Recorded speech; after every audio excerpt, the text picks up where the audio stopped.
Hello, everyone. It's so wonderful to see many familiar faces.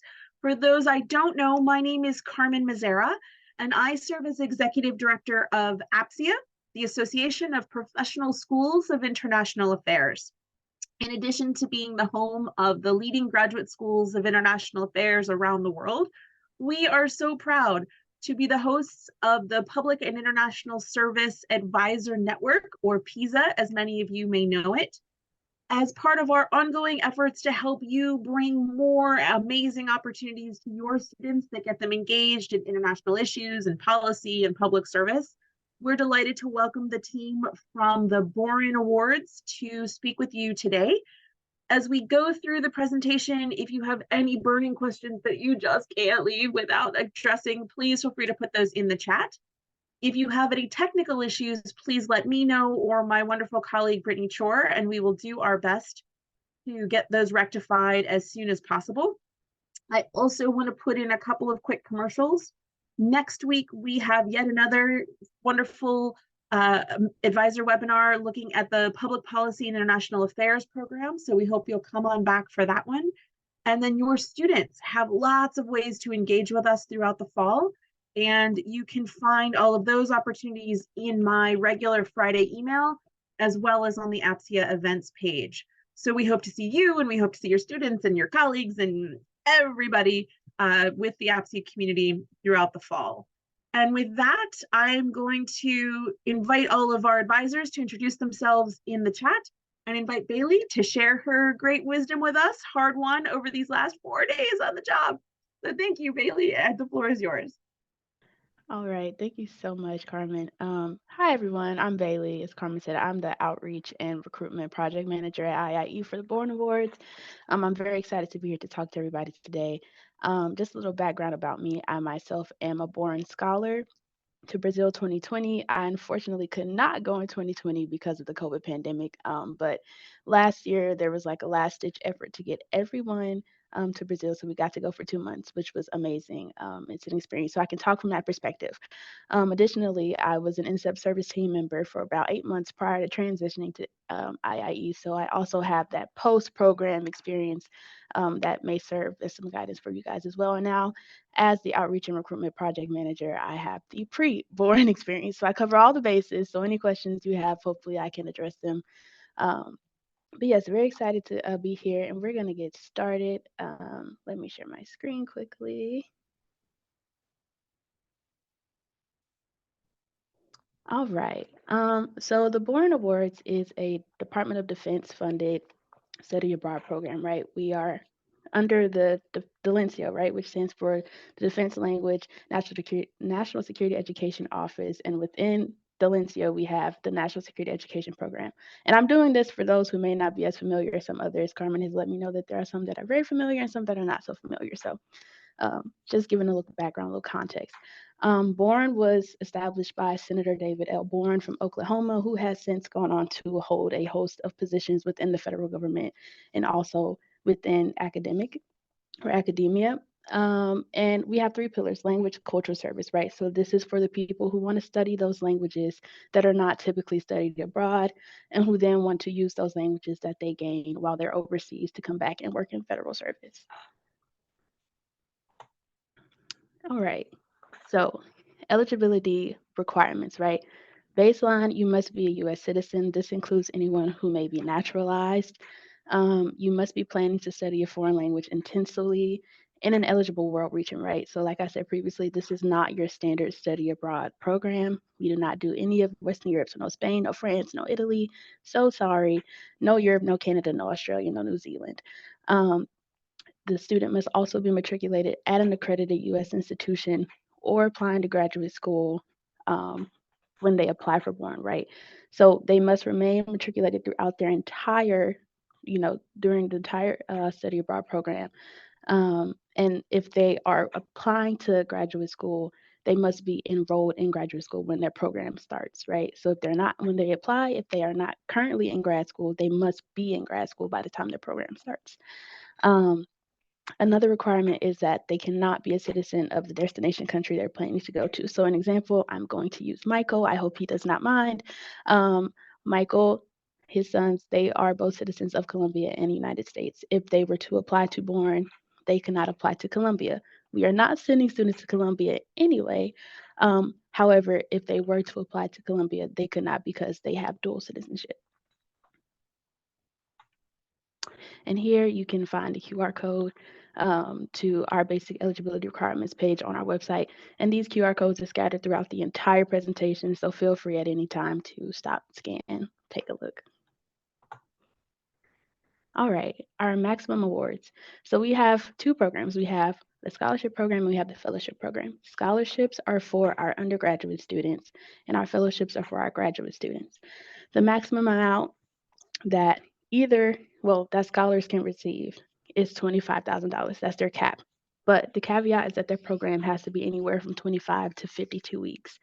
Um, the absolute minimum for anyone who is not a STEM student is 12 weeks, right? That is the least amount of time that you have to be abroad to be considered for a Boren.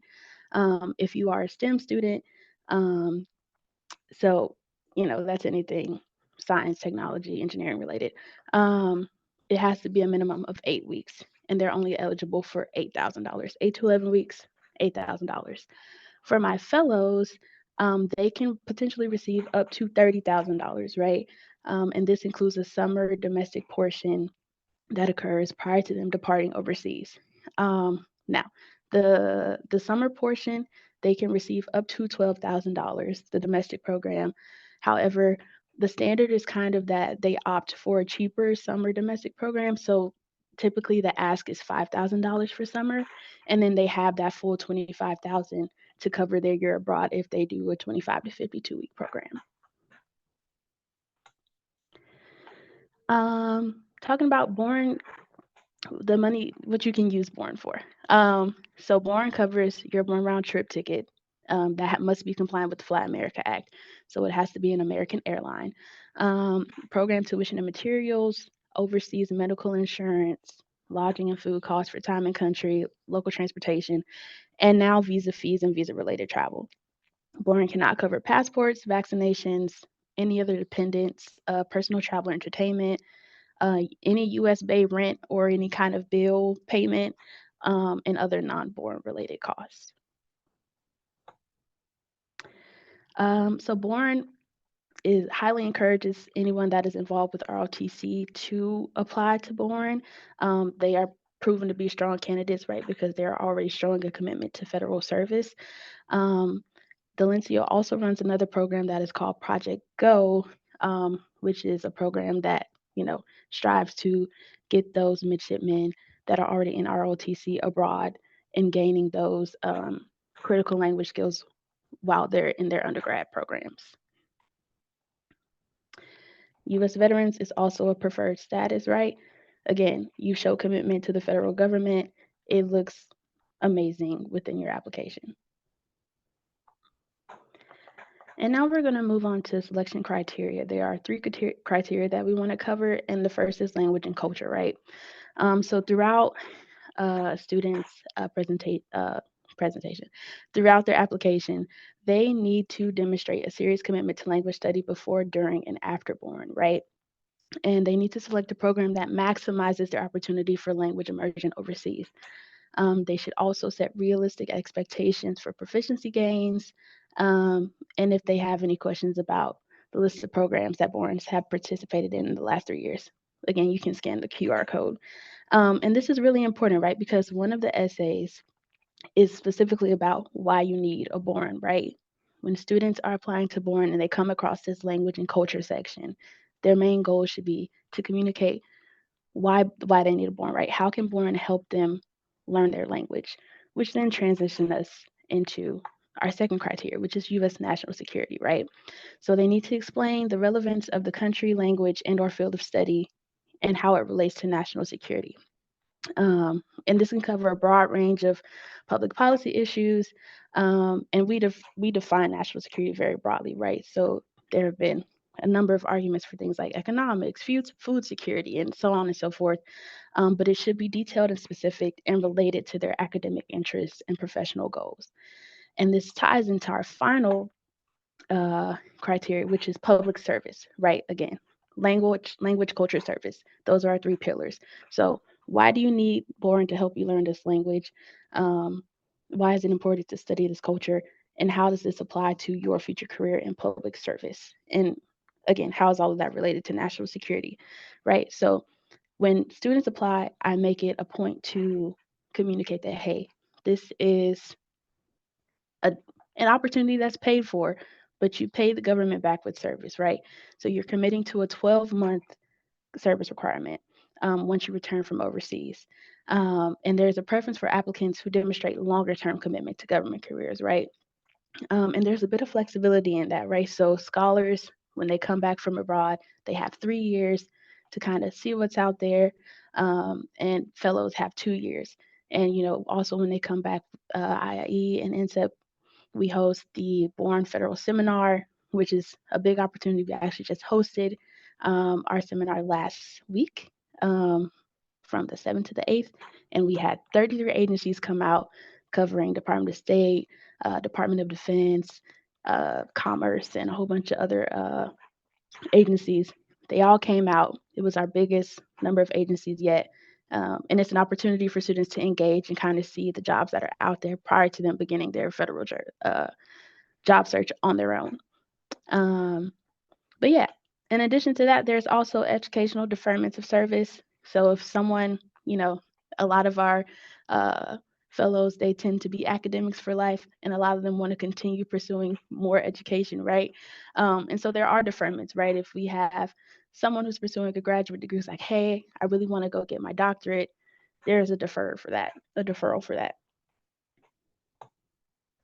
Um, and so once they come back, there's a policy, right, that kind of outlines the criteria for federal service. So there's it's broken down into three tiers, and the first one is priority agencies, and so that includes Department of Defense, Department of Homeland Security, Department of State, which includes USAID, and the intelligence community, which also includes the Space Force. And within the Department of Defense, we also have all of the armed forces. Tier two includes other agencies that are not within that first tier, right? That does not include those four priority agencies. So, again, like I said, things like Commerce, things like Treasury, Congress, NASA, the CDC, any of those can potentially qualify for qualify to fulfill a student's federal service requirement. And like I mentioned previously, NSEP, the National Security Education Program Service Team, they provide a number of resources and services to students once they return from overseas to aid them in the process of finding federal employment. So, for example, there's the NSEP Job Board, which has exclusive and future job opportunities. So, let's say, for example, instead of having to compete with I don't know, hundreds of other people using websites like USA Jobs. Um, Students can use the NSEP Job Board, which is a more limited pool, right? So they're competing with other Boren awardees rather than like the entire US public. There's also special hiring authorities that are afforded to them once they return. This is the condition is that they actually complete their program, right? You don't get these authorities unless you complete your program. So when students come back, they're granted two federal hiring authorities that put them in the non-competitive eligibility area, and those are NDAA 13 and Schedule AR.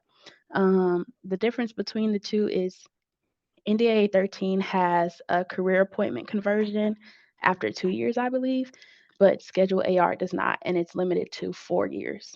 Um, yeah, that's the simple version of that. As I mentioned, there's also the Federal Employment Seminar once they return. We have a host of the NSEP Alumni Association. They host a number of social events for networking, meeting other Borns, fostering community. IIE also has a Facebook group. NSEP also has a LinkedIn group. Um, and on top of those amazing resources, there's also resume consulting, mock job interviews, and a host of other things. So there are two types of eligible programs. The first is our self-identified programs, and these are programs that students create themselves, right? They find these programs and they present them to us and they say, hey, this is something that I would like to do. The second type is the flagship language initiatives, which are born created initiatives, right? Um, and this is SAFLI, which is our South Asian. These students, they go to India. I'll get into that later. I'll talk about those in a second. But essentially, there's two, right? Um, so the self-identified program structure. So again, scholars, they have to find one or more study abroad programs in the same country, and this can be done either through their university study abroad office, third-party providers like IIE Passport, or any other provider. And fellows, they essentially do the same thing, but they also need a study plan, right? So they have to have some kind of language acquisition aspect. And they can also include anything related to field research, academic study, or an internship. Um, and so our flagship language initiatives, right? If you have a student who is maybe not so sure about what country they want to go to, what language they want to study, if they need just a little bit more guidance, the fleas are an option. We affectionately call them the fleas, the language flagship, the flagship language initiatives, um, and they're available to all levels, right? Except for our French program in Senegal, right? You have to have an intermediate to high proficiency, and that is only, and French is only available, right, through the AFLI program. So the African flagship language initiative, it is only available through AFLI, and you have to have intermediate high proficiency. But these initiatives, they are fully funded and credit bearing. They're intensive, small class study. The standard is about 65 contact hours a week, right? So it is a very intense program. So again, if you have students who are unsure, um, the fleas could be a good alternative potentially, but please also, be sure to communicate that these are really intensive programs. And right, like once you commit, that's it. Um, so just be sure prior to um, applying. Um, and so these programs, they incorporate a summer portion as well, which is done at a U.S. university. Um, and then the fall courses are done overseas. And this includes a local homestay. And, this is optional funding for self-identified spring courses overseas. Um, And so our first fleet is the African Flagship Language Initiative. And we go to four different countries. So we have Senegal, Tanzania, Ghana, and South Africa. Um, Again, for anyone who wants to do French, they must have an intermediate high or higher. While French is not required for Wolof, it is extremely helpful as some people, there is some French spoken throughout the areas where Wolof is spoken, but it's not a requirement there. Our second one is the South Asian Flagship Language Initiatives, which we call SAFLI. So there's a summer domestic program at the University of Wisconsin, and then the overseas portion happens in Jaipur, India, for Hindi or Urdu, which is a new addition. Um, and yes. Our third initiative is Turfly, again, done at University of Wisconsin-Madison. And the fall overseas program is done in Azerbaijan. We are currently not sending students to Turkey for safety reasons. However, students are able to go to Azerbaijan. And this is our new initiative, Safely. We are reintroducing Thai and Vietnamese, which is really exciting. Um, we haven't officially rolled this program out yet as Safely. However, it's coming. And so Safely includes Indonesia, Thailand, and Vietnam. Again, the summer domestic portion done at UMadison. And then an overseas program is optional. A spring overseas program is optional. Country preferences. This is the fun part. Okay.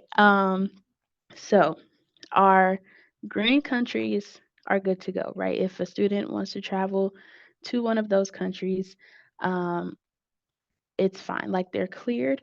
The caveat is countries with like Spanish, for example. I'm getting into the languages, but this is important to highlight here, I believe.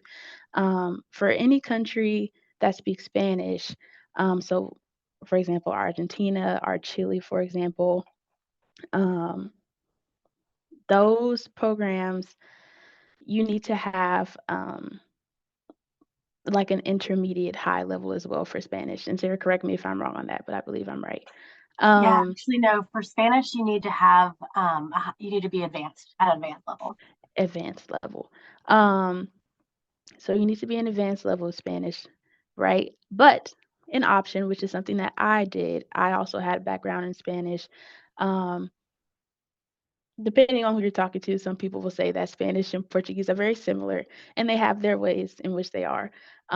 And so, to create a more competitive application, students that have that background in Spanish, right, can opt for a program in Brazil, right? And that shows language commitment, right? Look, I've already gained this level of, Spanish, and I'm looking to use it to learn Portuguese, right?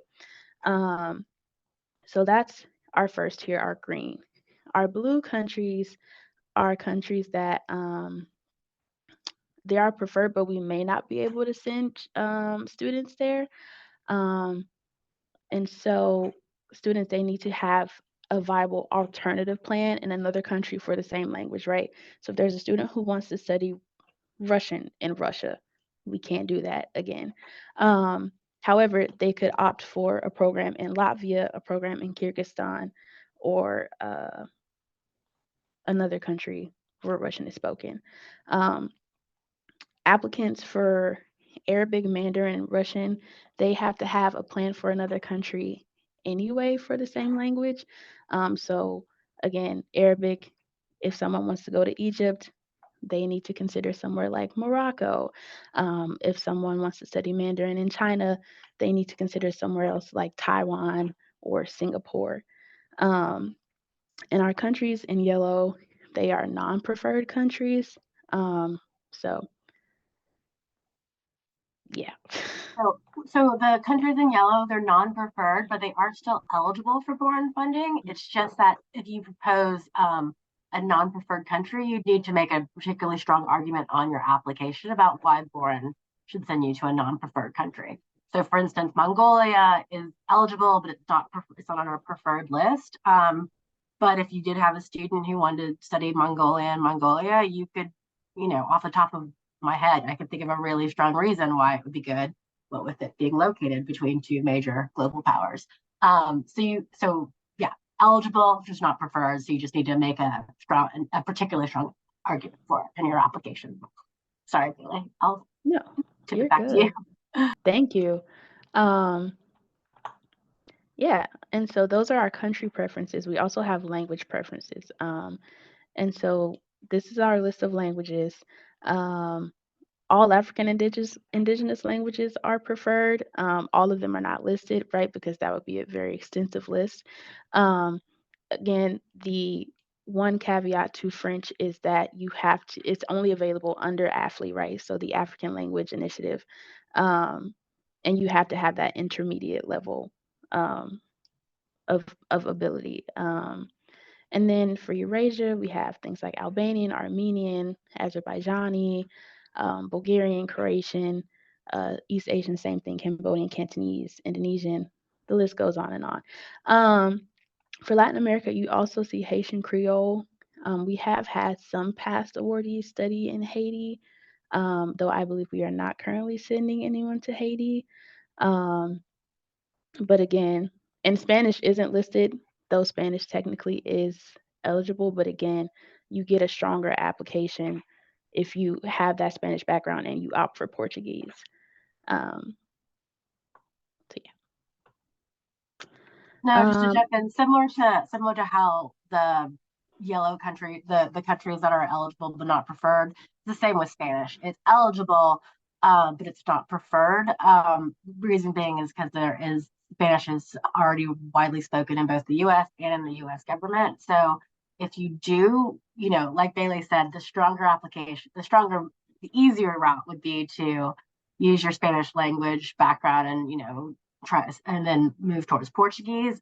If you are determined to study Spanish, you would need to make it a particularly strong, like, pointed argument for why the government should, why Boren should fund you to study Spanish when it's already so well spoken. So, the better idea would be you need to learn a particular not dialect, but like Argentine Spanish and business, which is a very particular regional Spanish, or something like that. Because like again, you would need, it's not unheard of, but you would need to make that very specific argument. Thank you, Sarah. We also have field of study preferences, though we welcome everyone and anyone who is doing any major. We've had people, we got an email in the inbox to someone who is studying theology. So again, any major is welcome, but we do have our preferences. For our STEM folks, again, this includes anything astronomy, biology, and our non-STEM folks would be that political science, international development, languages, linguistics sphere. And so our application elements, we have 2 essays, letters of recommendation, 2 for scholars, and an optional third, 3 for fellows, and a language proficiency evaluation, which is also optional. Transcripts can be official or unofficial. There must be a study plan summary, and for our fellows, which is optional, research abstract, methodology, and affiliation. So again, as I mentioned earlier, those essay requirements, the first one is a national security argument, right? You need to convey, or not you guys, but your students should convey why their language, that country is relevant to national security, right? And again, national security is defined very broadly, but they need to have a very specific argument that is related to their academic endeavors, their language, and their country. Essay 2, right, is preparation for extended overseas study, right? How did you maintain your language before? How are you going to maintain your language during? And how are you going to do it after? And then also how that language maintenance will help you with your future career plans, and leadership qualities within public service.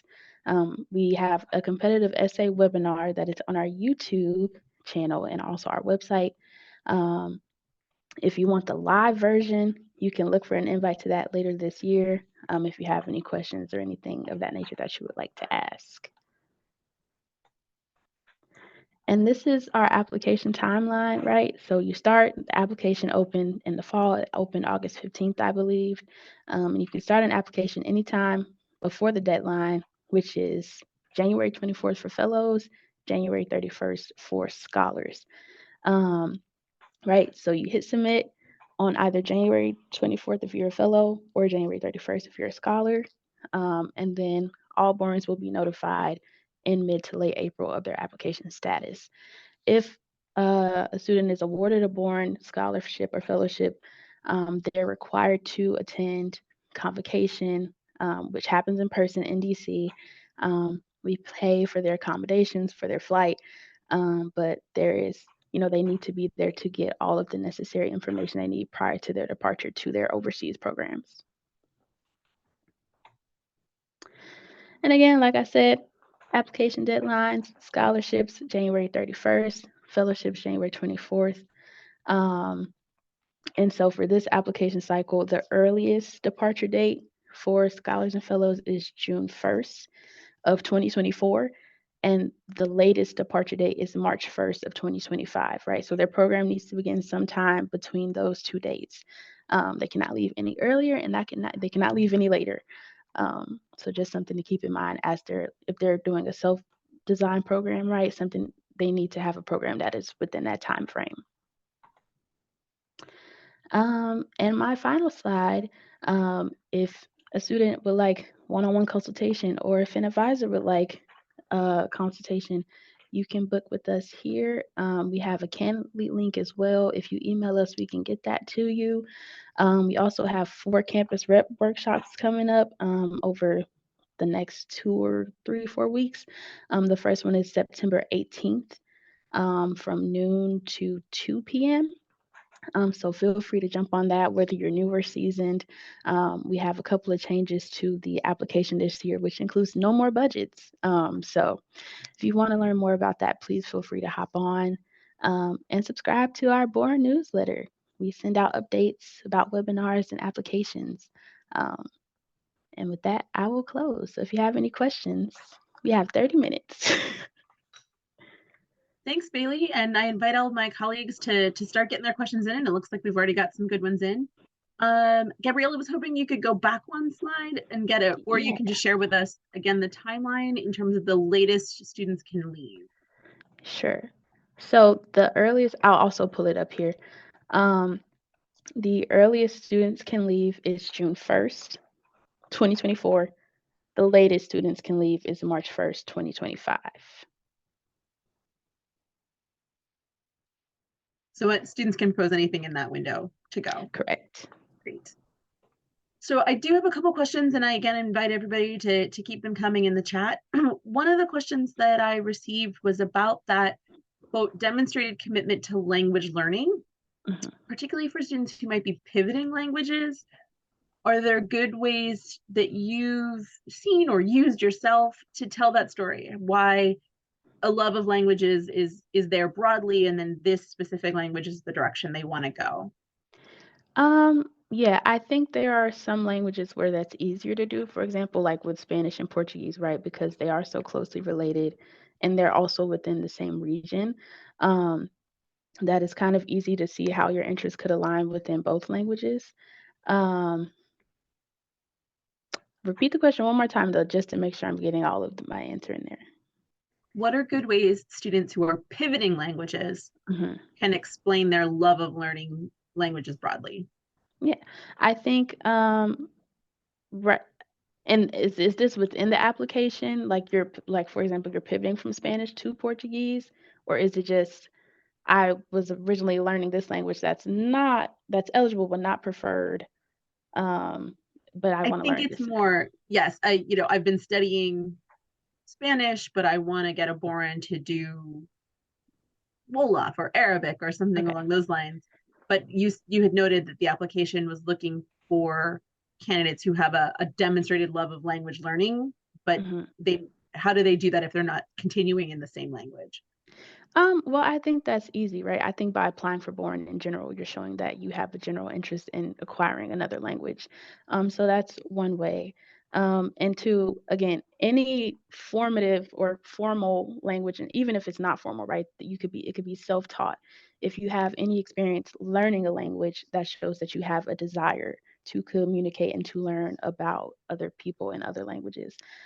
So if they're already learning a language, they're 10 steps ahead of the people who may be beginners. Though we welcome beginners, right? But if you have shown that you are committed to learning a language, whether that be formal or self-taught, you're ahead of the curve.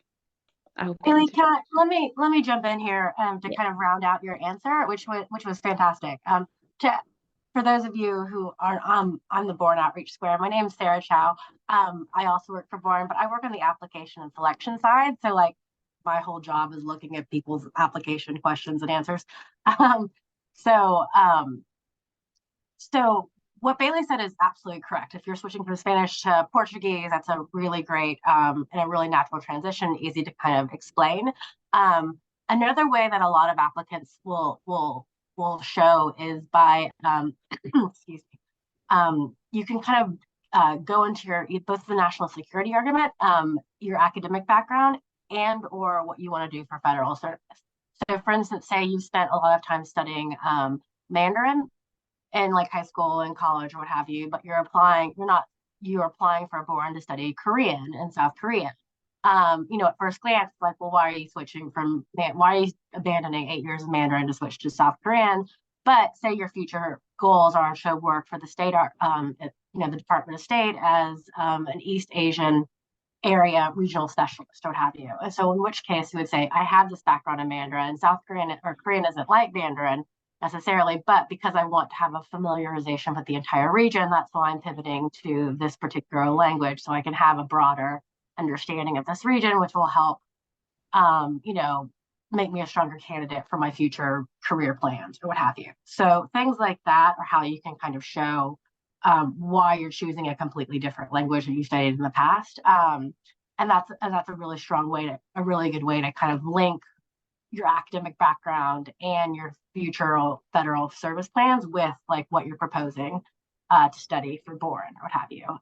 And making a coherent application is always a bonus when you're applying for these awards, as we all know. So. Well, many thanks to you both. And Sarah, to pick up on something that you mentioned, and this is another question that we received, was about that demonstrating commitment to the federal government or demonstrating a commitment to public service. And I think a lot of the students we encounter these days may distinguish between those two things. And in what helps a student be competitive in the application? Is it the federal piece or is it the public service piece, or both? It's the federal piece. So like federal service, so it's federal service is what this is. So in order, because the ideal Boren, so if you receive a Boren, in return for the award, you commit to working for the federal government for 1 year. And that's the federal service requirement. The ideal Boren is someone who shows that they want to be like a lifelong federal government employee. And this is where I kind of put my application hat on is, to remember that what you put down on your application isn't necessarily, like, they're not going to look back at your application for 4 years and say, well, Bailey said that she was going to work for state for the rest of her life. And now she's working for IAE. Now she has to pay back her work. Like, it's not a contract. But when you're crafting your application, you really want to talk about how you want to do, like, again, Bailey, using Bailey's example, she has this desire. She worked for NSEP, and she wants to talk about in her application about how she has this, like, I don't know if you did in your application, so I just got distracted. But you want to talk about how you want to work for the federal government, ideally in the top like tier 1 agencies, and how that's how you want to fulfill your federal service. And you want to talk about how you're going to use you're going to do your year-long service and then like parlay it into like your ultimate goal as being an FSO or what have you. So public service is great. And you can definitely tie that into future plans or what have you. But ultimately for the application, you want to focus on how you want to fulfill the federal service commitment. And ideally in the tier 1 agencies, because those are preferred. And you want to talk about how you want to parlay that into, working there for as your career. Again, if you change your mind and you just do the year-long service, that's fine. But for the application part, you don't want to say, well, because I'm doing this, I'll just work for the state for a year and then I'm going to leave and, get a job consulting or something like that. You may want to do that. You'll probably get paid better, but that's not what you want to talk about in your application. So, and one of the nice things about APSIA is like, and I recently got my degree in political science and international relations. So I know your students basically. And so like students like us, like we already have kind of a very large goal of working for, the US government, the UN, things like that. It's already kind of in people's heads or what have you. And so this is a really great pipeline to get to these ultimate goals, and also just familiarize yourselves with like the different pathways that you can take in order to, like, what you can do after you get a job. What you can do after you finish school. I'm sorry, I'm a bit sick, so my brain's not quite there. But yeah, like it is specifically federal service. Federal public service, like working for the federal government. Thanks, Sarah, and I'm sorry that you're battling COVID. So my question for both of you, and Bailey in particular, since you have been on the application side recently, we've talked about public service, we've talked about language, but are there other key qualities or interests that make students competitive candidates for this award? Sarah, do you want to? I'm going to spitball it to you first of all, I think. Yeah. So just in general, so the strongest applications that we see, you'll see like a really strong through line from like what you've studied to the national, how that plays into the interest like your decision to study this particular country and language, and like what the national security argument is for that, and how that also plays into how it's going to, you know, feed into you or enhance or help you with your future federal career. So we don't see that strong through line necessarily as much in the scholars. We do, but those are the very strongest applications. You do see a lot more in the fellowship applications,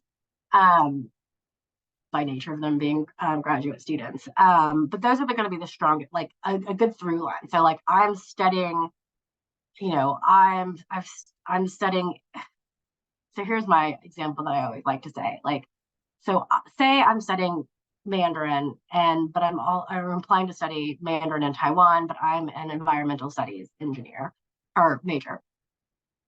So, you know, if I'm applying to study Mandarin in Taiwan, like a very obvious and a very good national security argument for studying in Taiwan would be, you know, it being a very key ally in the region with, you know, our fraught geopolitical relationship with China, et cetera, et cetera.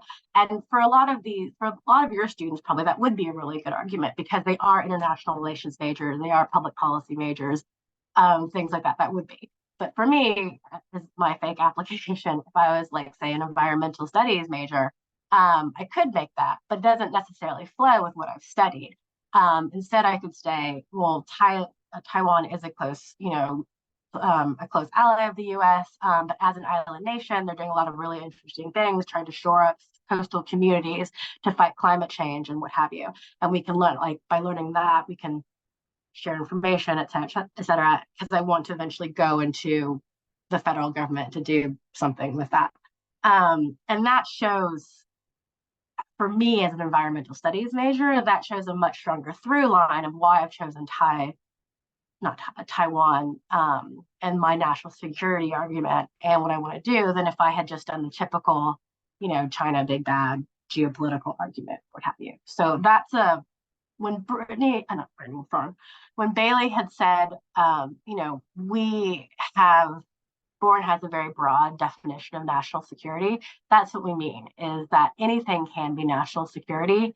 And that's a really good way to kind of make your argument stand out, is how it relates to, like, to kind of explain why you've chosen this country and language and why you've done this argument for national security based on what your studies are. Like, we don't want the Wikipedia argument of like Taiwan is important because of XYZ.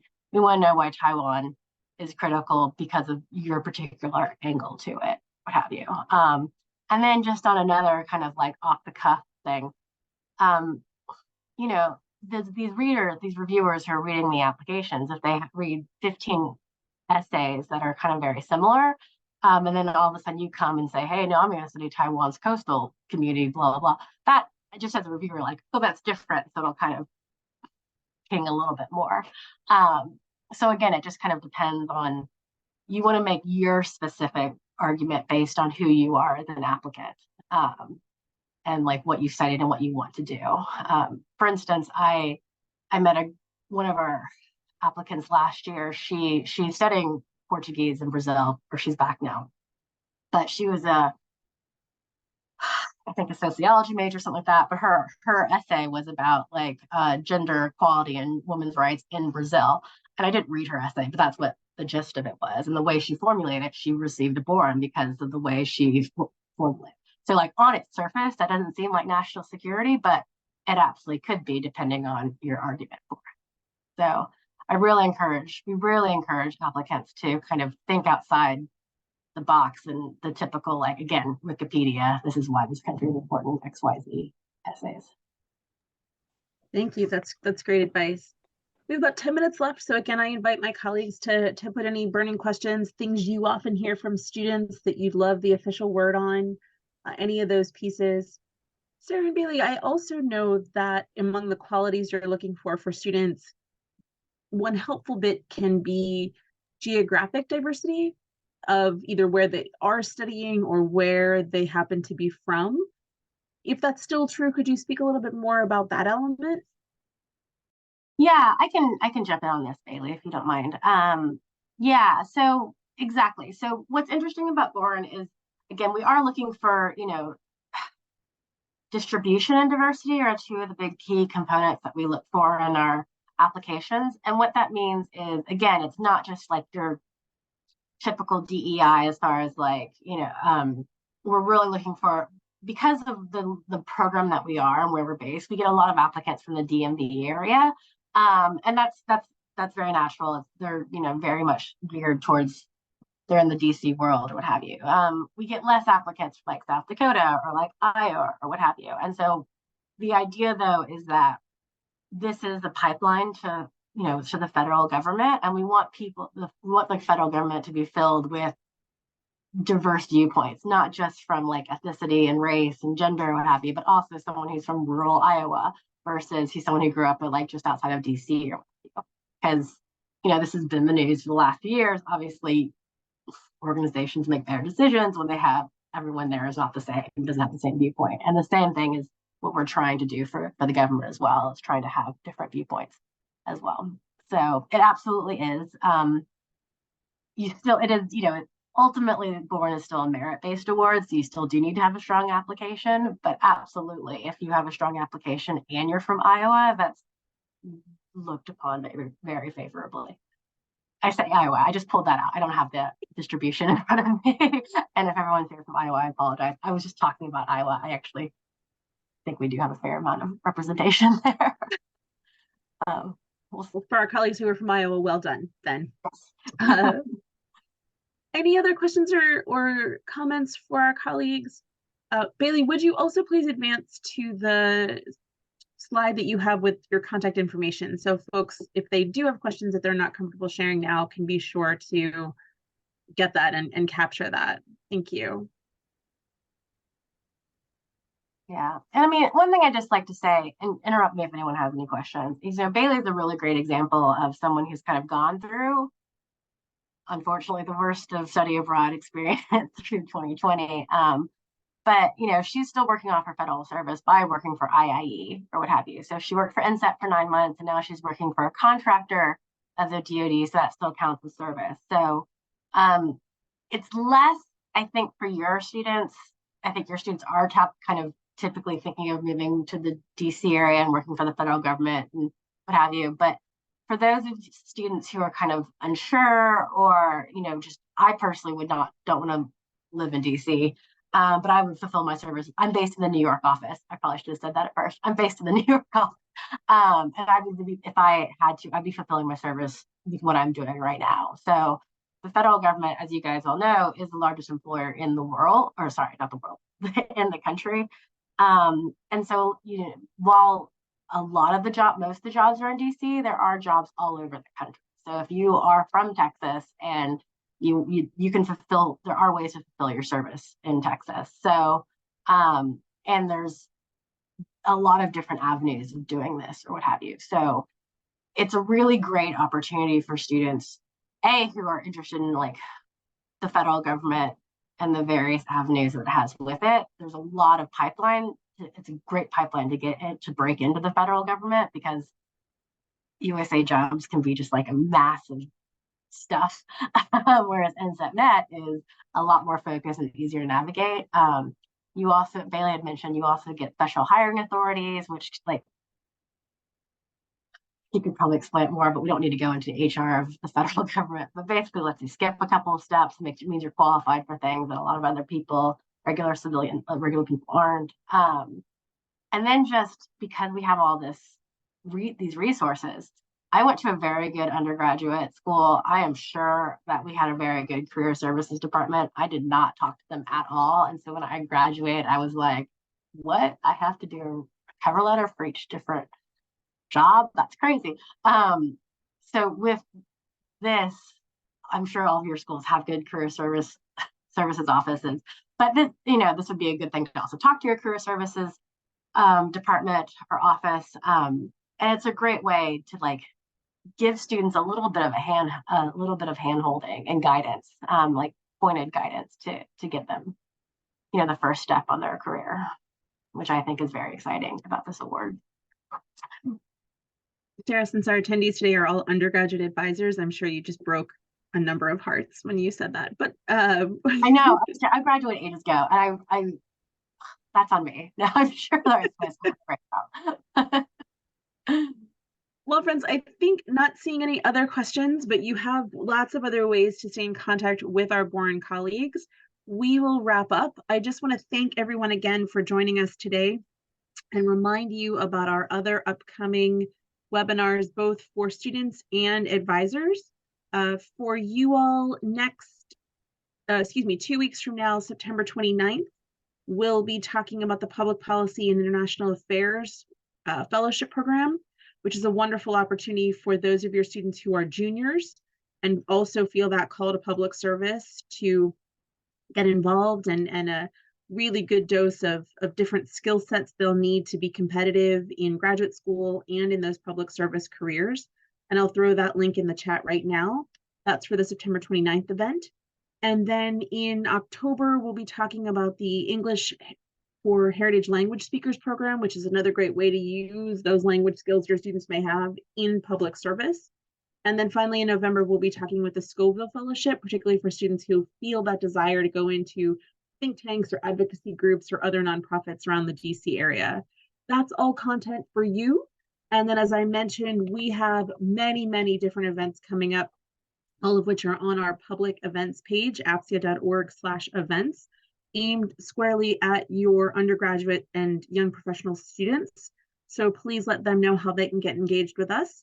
And I want to say one big thank you to Bailey for one of her inaugural presentations. You did great. It was wonderful. And to Sarah for complimenting all the great wisdom Bailey had to share with us. Thank you all, and we look forward to seeing you at future APSIA events. Thank you. We can stop recording. Thank you.